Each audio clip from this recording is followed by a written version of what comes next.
Could God, somehow show a fiction writer, 130 years ago what's about to happen today?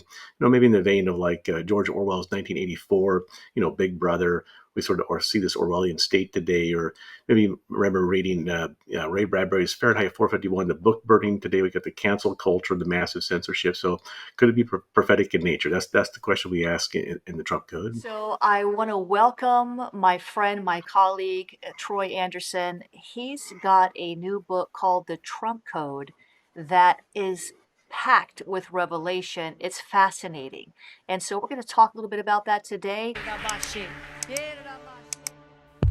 Let me just ask you outright, do you believe the Trump presidency and its aftermath, were these prophesied events, not just from the prophets in 2016, but were these prophesied events from the past, or do you see these as part of a larger agenda, or perhaps even something created by unseen forces?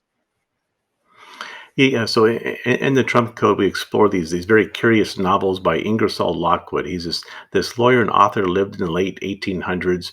He wrote what's called the Baron Trump Collection, and it's a series of children's fantasy novels. And it's about this little boy named Baron Trump, and the drawing of the picture of the boy on the cover, and it's at the Library of Congress, looks strikingly like Baron Trump, or President Trump's son, Baron. And in this novel, he lives in Castle Trump on Fifth Avenue in New York City. This is, written 130 years ago. And he's guided by Don, the master of all masters, and they go on time traveling adventures. And so, there's been stories in the Daily Mail and Politico and Newsweek. What really caught people's attention was the last book in the series is called The Last President. And in this book, it says that this populist president is elected, and then the anarchists and the socialists converge on Castle Trump, shouting death to the rich man. And then there's chaos, the military is called in, and all kinds of pandemonium, unfurls. And so people have asked, could this be prophetic in nature? Could God, somehow show a fiction writer 130 years ago what's about to happen today? Maybe in the vein of like George Orwell's 1984, Big Brother. We sort of or see this Orwellian state today, or maybe remember reading Ray Bradbury's Fahrenheit 451, the book burning today. We got the cancel culture, the massive censorship. So could it be prophetic in nature? That's the question we ask in the Trump Code. Yeah, it seems there is something prophetic going on, and you explore the idea of creating the future. So, creating the future, so for believers, how do we reconcile this concept of creating the future with our faith in God's sovereign plan? So, like, are we shaping history, or is history shaping us? Yeah, I think one thing that people don't understand about the occult and sort of these secret societies, behind the scenes power brokers, is they believe they can shape the future. The Bible tells us that God is in control of history. We have free will, but He has He guides the steps of righteous people, and He has plans for us from the foundations of the world. But people in the occult and these secret societies, they believe that through manipulation of the public, through scientific mind control, through propaganda, psychological operations, all kinds of things like this, they can create the own future, and they have various strategies they use. And so in the Trump Code, we explore these sort of behind the scenes strategies that the government intelligence agencies and these behind the scenes power brokers, what President Trump has articulated as the deep state. I mean, today, it's like polls show 60, 70, 80% both Republicans and Democrats believe there is this deep state. And so that's what we're talking about here, these people that want to manipulate the future for their own agenda. Yeah, I think it's really a critical topic. And, some people may be thrown off by, calling it the Trump code, people who don't, like Trump. But the reality is that the book has some very valid arguments. And I think that there's a lot that we can agree on with regard to, how certain events in modern history feel almost orchestrated. Like, you see all these Simpson videos, and I know that's kind of a goofy bunny trail, but you see all these Simpson videos that seem to predict the future. You see songs that were written, rap songs, and other songs that were written about coronavirus, 10, 12 years ago. And so, with that, some would believe. Do you believe, or does the book look at the possibility that Trump's presidency actually fits into some, pre-scripted narrative? There's a lot of people who believe that presidents are just puppets, and there's not much to the vote. It's just, God has nothing to do with it. They believe, and they believe that these politicians are just they're just puppets. What's your take on that? Yeah. So there was all these interesting things like The Simpsons and different things they've talked about in the shows and other shows like that that have seemingly predicted the future. In fact, I think we talked about in the Trump Code. There's a possible prediction of Trump's reelection in 2024. It's like a cartoon or something. So I mean, are these secret societies that will sort of give us hints of what the future may hold? Do they foreshadow or signal things that might be coming? And what exactly is going on here? Is this people are asking him. I remember I interviewed Jerry Jenkins, the co-author of the Left Behind series with Tim LaHaye, the fictional end time series, and he said about half at the height of the popularity of their series, he said about half the mail they got was people saying one candidate or the other in a presidential race was the Antichrist. And so you see the same thing today. Half the public thinks that Trump is the Antichrist, he's Hitler, he's the fascist.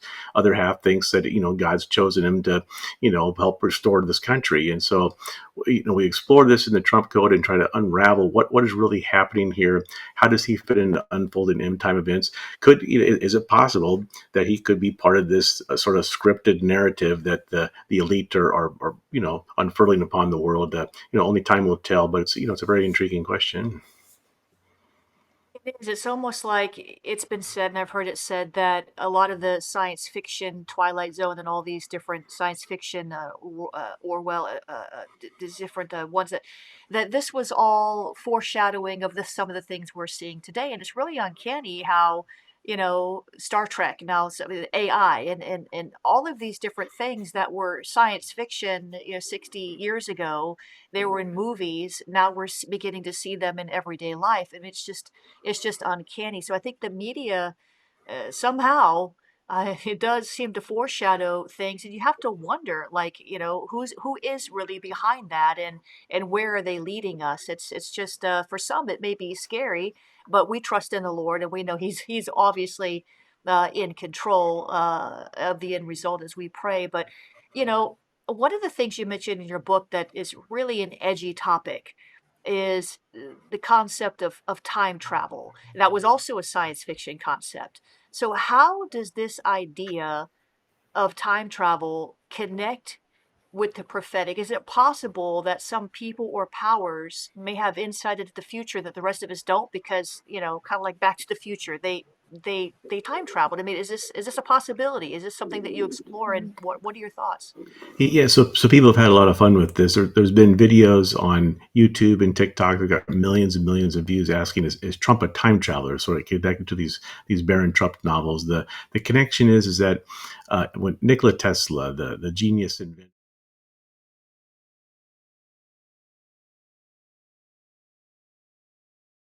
You have a burning desire to see revival in your city, but maybe you lack the training and intercessory prayer community that you need to stand the withstand for the long haul.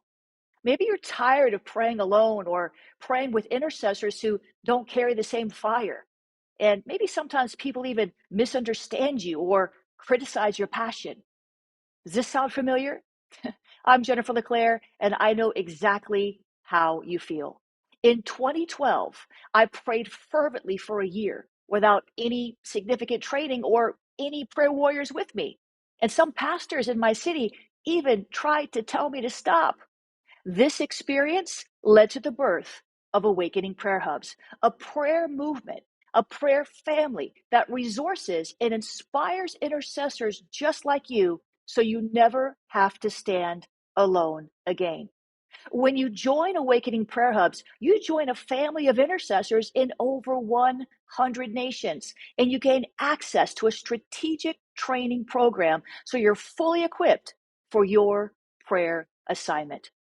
Connect with a supportive community of prayer warriors who understand your gift and will stand with you in every battle.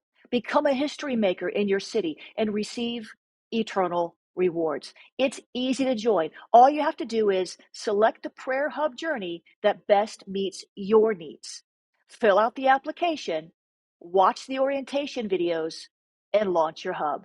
Join Awakening Prayer Hubs, the original Prayer Hubs movement, and watch God move powerfully in your life and in your city, knowing that you're part of a global family of intercessors dedicated to seeing souls saved, churches revived, and nations awakened. Join now at awakeningprayerhubs.com.